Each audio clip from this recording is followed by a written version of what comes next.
Tarbiyah Sunnah Channel. Lillah, nyunnah, merenah. Barakallahu fiik. Fenomena indigo sering ditanyakan. Indigo ini real, nyata dan ada. Dan penyebab utama terjadinya indigo pada diri seorang anak adalah karena mungkin kakek buyutnya ke atas dahulunya pernah ada yang menjadi dukun, tukang sihir, atau peramal, atau yang sejenisnya yang pernah mengadakan perjanjian dengan setan dari kalangan bangsa jin. Salah satu poin perjanjiannya adalah kalau orang itu mati nanti si jinnya itu harus nurun kepada anak turunannya yang sesuai dengan kriteria yang disepakati. Belum tentu menurun ke salah satu anaknya. Mungkin ke cucunya, ke buyutnya, atau ke beberapa generasi berikutnya mungkin. Ya, begitu ada yang sesuai dengan kriteria yang mereka sepakati, maka setan dari bangsa jin itu masuk mendekati anak tersebut, lalu terwariskanlah kemampuan kakek buyutnya dulu secara otomatis kepada anak itu. Akhirnya anak itu kecil-kecil sudah bisa melihat perkara-perkara yang orang lain tidak bisa lihat. Coba setiap kali ada anak indigo, telusuri ke atasnya. Lihat ayahnya siapa, kakeknya siapa, buyutnya siapa. Terus pasti ada satu generasi sebelumnya yang ada pernah menjadi dukun, peramal, atau tukang sihir, atau yang sebangsanya yang mengadakan perjanjian tertentu dengan setan dari kalangan bangsa jin. Itulah fenomena indigo, ya. Bisakah disembuhkan? Tentu saja bisa. Ajarkan kepada anak itu sejak kecil bacaan Al-Quran. Hafalkan ayat sebanyak yang dia bisa. Kalau bisa, kalau perlu, masukkan ke ma'had tahfidz Quran. Agar dia hafidh atau hafidhah sejak kecil.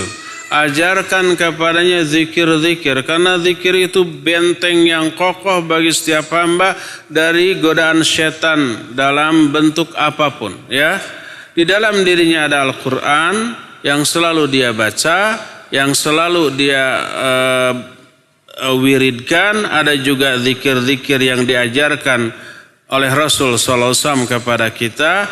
Dan buat dia istiqamah di atas sunnah, berpegang teguh kepada sunnah, benteng luar biasa kokohnya dari godaan setan. Ajarkan juga kepada dia tauhid, agar tauhid ini tertanam. Ajarkan asma dan sifat Allah kepada dia semendalam mungkin, sehingga tertanam kuat dalam jiwa kita. Nah, kalau jiwa anak itu sudah seperti itu, akidahnya mendalam, tauhidnya juga kokoh kuat, amalan sunnah itu terpelihara, teraplikasi dalam amalannya, dalam kesehariannya. Terus zikir mulutnya tidak pernah berhenti dari menyenandungkan ayat Al-Quran, dari berzikir, maka setan yang tadinya nguntil-nguntit terus gak akan betah.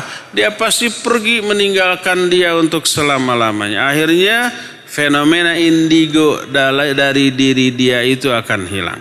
Ingat, orang yang punya kemampuan indigo seperti itu bukan orang yang memiliki kelebihan, bukan. Itu bukan kelebihan, tapi itu kelemahan.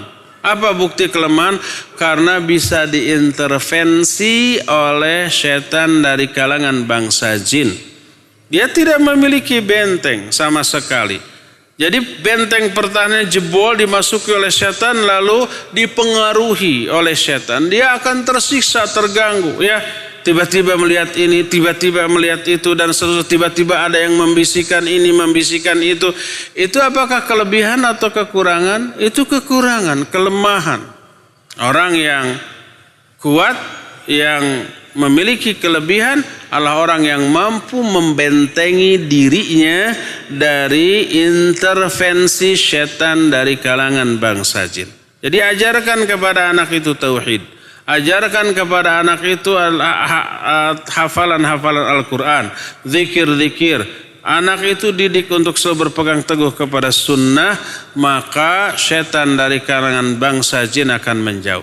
Coba sekarang bayangkan, kita atau seseorang pernah nakal dahulu, punya kawan-kawan yang sama-sama nakal. Jadi dia nyamper kita, dia mengajak kita ke tempat-tempat dosa dan maksiat begitu. Suatu saat kita tobat, ya, diajak ke tempat maksiat, enggak, yuk kita ke masjid saja. Dia nguntil ikut ke masjid, kita masuk dia nggak akan mau masuk, jiwanya nggak betah di dalam masjid. Kita ngaji ikut pengajian, dia nggak akan betah ikut pengajian. Kita baca Quran di masjid, dia nggak akan betah berada di masjid. Lama-lama orang itu nggak mau bersahabat terus dengan dia, akhirnya dia meninggalkan kita, kan gitu. Karena beda lingkungannya tidak cocok dengan jiwanya. Itu orang loh yang tadinya bersahabat dengan kita, berada di tempat kotor, tempat maksiat, tempat dosa-dosa, lalu kita tobat meninggalkan lingkungan itu. Kawan kita ngejar, ngikut, ajak ke masjid, dia nggak akan mau, akhirnya dia meninggalkan kita juga. Itu orang. Demikian juga setan dari kalangan bangsa jin.